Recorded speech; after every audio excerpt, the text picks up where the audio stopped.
Vamos falar do ex-presidente do Senado, Rodrigo Pacheco, que reconsiderou a saída da política para concorrer como candidato ao governo de Minas Gerais. Rodrigo Costa. Será que ele vai se lançar mesmo, então? Costa, conta pra gente.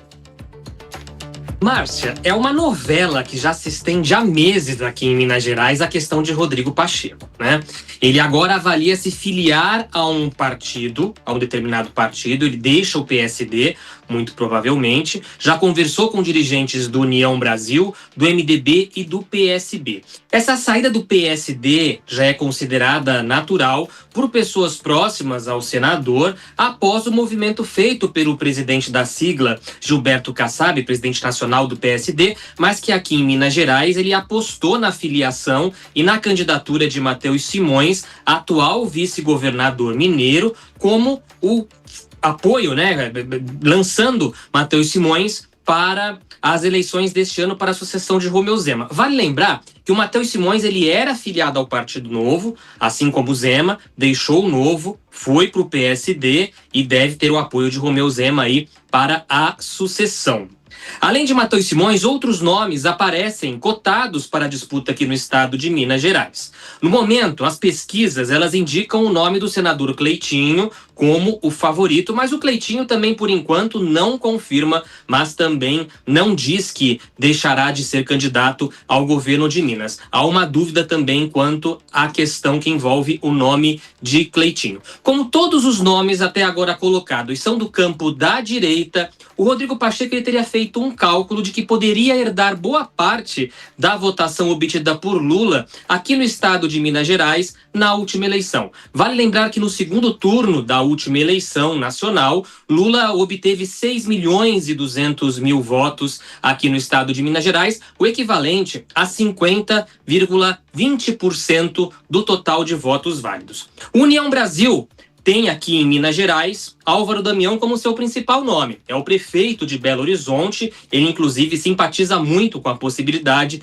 de lançar o nome de Rodrigo Pacheco. Ele conversou com o MDB, conversou com o PSB, mas vale lembrar que o PDT, que é um partido de esquerda também, tem o nome confirmado de Alexandre Calil, que também já foi prefeito de Belo Horizonte, para a disputa desse ano. Portanto, Rodrigo Pacheco volta a se movimentar aqui no estado de Minas Gerais. É o nome que Lula deseja para a disputa aqui no estado e a gente vai continuar acompanhando o desenrolar da história. Ele voltou a se movimentar. A novela Rodrigo Pacheco continua aqui no estado de Minas Gerais. Márcia.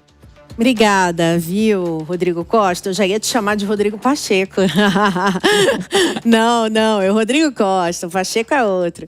Obrigada pelas suas informações, viu, Rodrigo Costa? Vamos aqui com os nossos analistas, então, falar com o Diego Tavares e a Luana Tavares. Vou começar com a Luana dessa vez. Olha, a gente costuma dizer, Luana, que na televisão tem um mosquitinho. Quando a gente trabalha em TV uma vez, parece que o mosquitinho ferra e nunca mais você deixa de ter essa doença, dessa paixão por televisão. Eu acho que na política também é um pouco assim, né? Quem experimenta o poder uma vez, não quer deixar de mão beijada ou quer sempre voltar. É isso que está acontecendo agora com o Rodrigo Pacheco? Olha, Márcia, acho que você acertou na mosca. A gente costuma dizer nas análises sobre política que a política é igual cachaça, né? Porque realmente ela cria ali um vínculo, uma necessidade até emocional em relação ao poder, em relação à sua capacidade de alcance. E vamos falar também das coisas positivas, que é, na verdade, o motivo pelo qual a gente espera que os políticos queiram ficar mais no poder. Infelizmente, a gente sabe que não é assim no nosso país 100%, mas deveria, que é fazer o bem para as pessoas, ver as coisas mudarem. Também gera, né, uma adrenalina, aquela vontade de permanecer ali, porque você sempre acha que pode fazer mais. Então, Rodrigo Pacheco tem um histórico político bastante grande no estado, né? Então, essa movimentação dele para a candidatura a governador não é surpreendente, mas acaba quebrando um pouco, Márcia, o histórico de muitos presidentes de casas legislativas que não conseguiram se recolocar, né? Vamos ver, obviamente, o resultado dessa candidatura, se ela se confirma, se ela vai ter sucesso.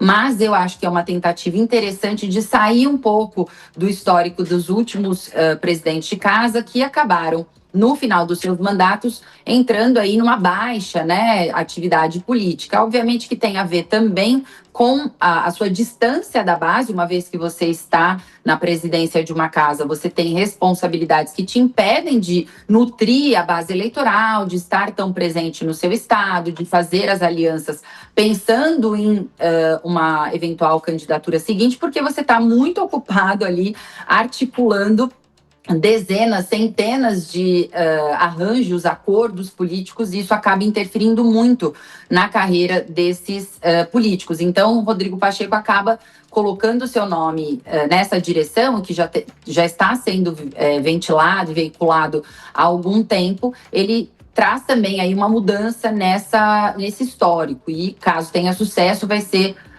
um histórico ainda maior, um fato histórico ainda maior, ele como governador do estado de Minas Gerais, lembrando que Minas Gerais detém, né, mais ou menos 10% do eleitorado brasileiro, então a aliança que se forma com Lula para essa candidatura também é importante de se acompanhar aqui, né, caso se concretize realmente, porque é um estado importante para qualquer nome que vá se candidatar à presidência da República também.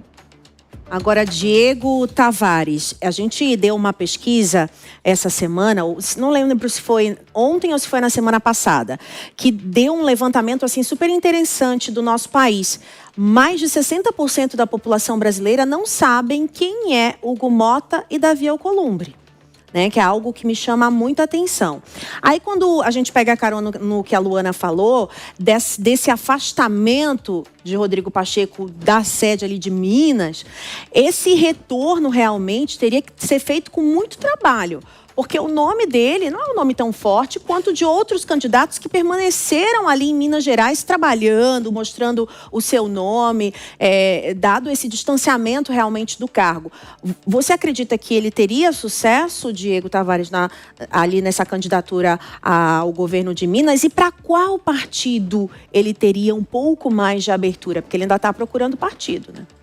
Olha, Márcia Dantas, são questões muito complexas, mas que de fato vão ao encontro daquilo que se revela o comportamento do eleitor brasileiro. E aí eu coloco aqui uma máxima: ser muito conhecido antes das eleições, muito antes das eleições, às vezes é um motivo para que o candidato se preocupe.